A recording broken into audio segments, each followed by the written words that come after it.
সব latest update পেতে subscribe করুন আমাদের চ্যানেলে আর বেল আইকনে ক্লিক করতে ভুলবেন না। Lakhs of crore of rupees have been recovered by ED itself and by other agencies. इन्होंने देश के लिए काम किया है।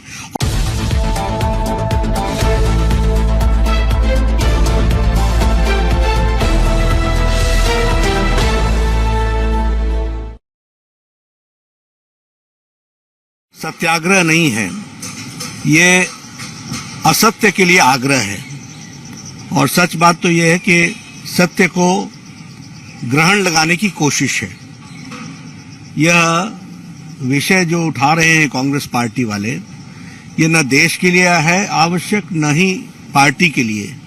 ये एक परिवार को बचाने की एक कुत्सित प्रयास है और परिवार को ही बचाने का प्रयास चल रहा है। करोड़ों रुपए का घोटाला हुआ है। उस घोटाले के बारे में एजेंसीज को जवाब देना यह उनकी आवश्यकता है और यही करने की आवश्यकता है। लेकिन यह परिवार अपने आप को देश से ऊपर, कानून से ऊपर समझता है, इसलिए इनसे कोई पूछे, हिमाकत करे कि इनसे कोई पूछे, ये इन्हें नागुजार है, यानी ये इसको एक्सेप्ट नहीं करते हैं। और अभी अभी सुप्रीम कोर्ट का फैसला आया है, prevention of money laundering act और ईडी के जुरिस्डिक्शन को अपहोल्ड किया गया है।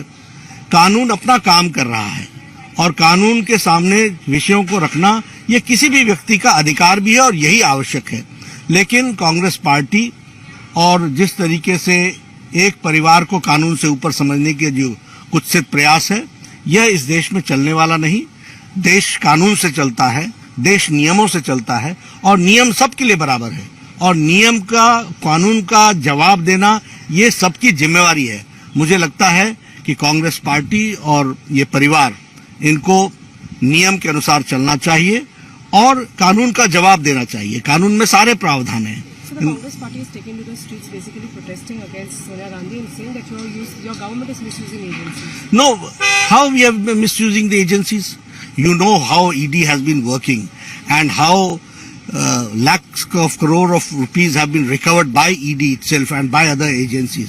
इन्होंने देश के लिए काम किया है और कोई भी एजेंसी कोई भी काम करती है वो कानून के दायरे में करती है और किसी भी एजेंसी की बात किसी को पसंद नहीं है तो उसके लिए कानून के दरवाजे खुले हैं।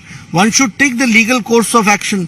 और सड़कों पर आना यह कहीं न कहीं अपना कानूनी पक्ष को दर्शाता है और कानून में लड़ने में कमजोर महसूस करने की बात है। Sir, one bite in English on the court verdict that has come out as far as PMLA is concerned. No, court has just now upheld the PMLA and the ED's jurisdiction, and the Supreme Court has said very clearly that they have that jurisdiction and PMLA is within the ambit of the legal ambit in which it is working.